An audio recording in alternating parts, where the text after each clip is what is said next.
Will you lead me to paradise?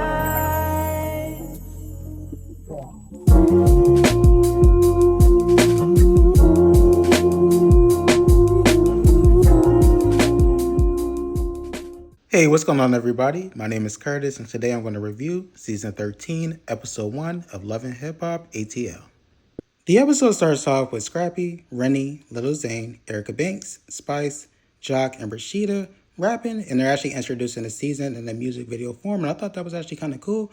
And something that stuck out to me was Rasheeda said, "I am never going to leave Kirk," and I was just like, wow, okay, you better stand your ground, Rasheeda. After this, we see Jock and Kendra, and we find out that Jock is actually being honored by the mayor of Atlanta for his community service. Scrappy and Zane are in attendance, and they are both happy for him, of course. And then Jock performs It's Going Down, which is a classic, by the way. And the mayor's actually dancing with them, and I thought that was pretty cool. Next, we see Rennie going to meet with Jessica and Zane at the Happy 404 Day event, and she tells us that her and Zach are still together despite what happened between them online. Jessica asks Rennie, is Zach the real father of her child? And I was just like, what the? That was weird and awkward. And she tells her that Zach is the father and then goes on to say that cheating is not that big of a deal to her, which is weird because she actually contradicts herself later in the episode, but I was like, okay. Jessica then decides to pivot and inquire about what's going on between Zane and his wife, Ashley. Zane tells us that he is not out here fucking random women raw and having babies on his wife like Kirk, and I was just like, okay. So does that mean that you were fucking random women with protection to avoid having a baby? I need some type of clarification from him. Rennie asks him if anybody has heard from Carly because she has been MIA lately. Jessica tells him that she has not heard from her, but she did hear from the grapevine that she is going through a divorce. And then after this, Jessica goes on to tell them that she is planning a wellness retreat for the ladies, and this actually makes Rennie laugh because she feels like Jessica is the one causing all the drama in the group. Sierra and Zay arrive at the event, and Sierra lets us know that she is no longer fucking with Rennie because she called her a TV friend. After this, we see Rollo, and he tells us that he's out at Halfway House, so he's not a free man. I was like, good for him. Sierra tells Rollo that she just got a new production deal for a cooking show and that she wants him to be a guest on the show. Rennie notices that Sierra is there and tells Ashley that she feels away because Sierra did not speak. Sierra notices that Rennie noticed her and tells her man that her and Ashley are fake and that basically they're just pretending to be friends for the show. Jock and Kendra arrive and Jock asks them if Bambi is coming, and then they play this snippet of Bambi's diss track to Spice and Rasheeda, and I was just like, ooh, that Rasheeda and Kirk line, that was rough.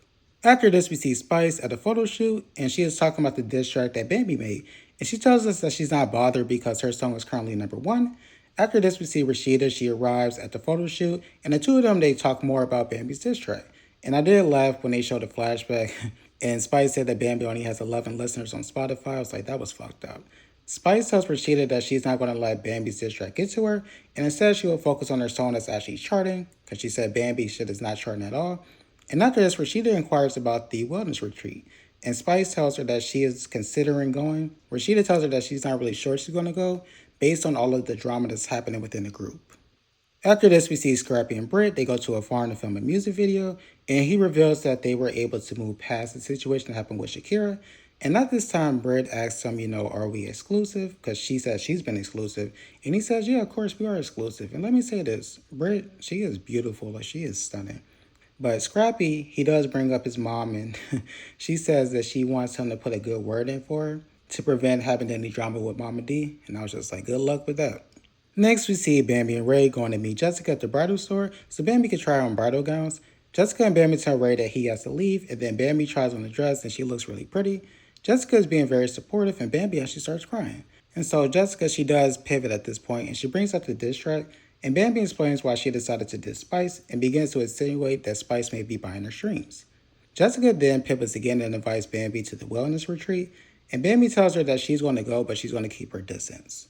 Carly, Saucy, and Rennie meet us to talk about Carly's relationship with Tilo, and Carly reveals to them that she did decide to get a divorce because of the cheating, the lies, and the domestic violence, and then she starts crying.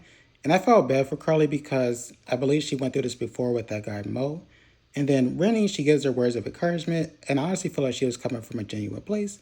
And then Carly asks Rennie how is she doing, and she tells him that the entire situation happened over an old song that her ex released. She goes on to say that she was confused when her man brought up the idea of cheating because she actually saw a video of him cheating, and this appears to bother her, which contradicts, like I said, what she was saying earlier in the conversation, because she was saying as far as cheating, we could just move past it like it's nothing. But clearly that is something that bothered her. But I did think that it sucked to see a video of your man, cheating on you, right? But then she decides to pivot and she invites Carly to the wellness retreat. After this, we see Scrappy in bed with Shakira, and I was like, wait, what? What's going on here? I thought you said you were exclusive with Britt, right? And side note, Shakira is beautiful as well. Scrappy, he knows how to pick them. But Scrappy tells her that he wants to spend more time with his son because it appears that his son prefers to be with Shakira more than him. And then Shakira tells him that she feels like he is just an okay dad. And this clearly irritates Scrappy, but he's able to keep his cool. And then all of a sudden, she starts to go on this rant about how good her pussy is. And then Scrappy, he actually agrees that it is quite good. But then she goes on to tell Scrappy that she regrets moving to Atlanta because she found out that he's dealing with Britt. And then the conversation just escalated. And I honestly do not understand how it escalated so quickly. She tells him that she is a real Brooklyn street bitch and that Britt is using him, and then starts calling him all kind of bitches. And then she started patting on her pussy, and I was just like, what exactly is going on here? After this, we see the ladies. They're on their way to the wellness retreat. Carly tells us that she wants an apology from Jessica. And Spice tells us that she's not going to say or do anything to Bambi unless Bambi says or does something to her. The ladies, they do eventually make it to the wellness retreat, and that is where the episode ends. And I do want to thank you all for watching. Really do appreciate it. If you could, please like, comment, share, subscribe. That would be great. You all have a great rest of your day. Bye.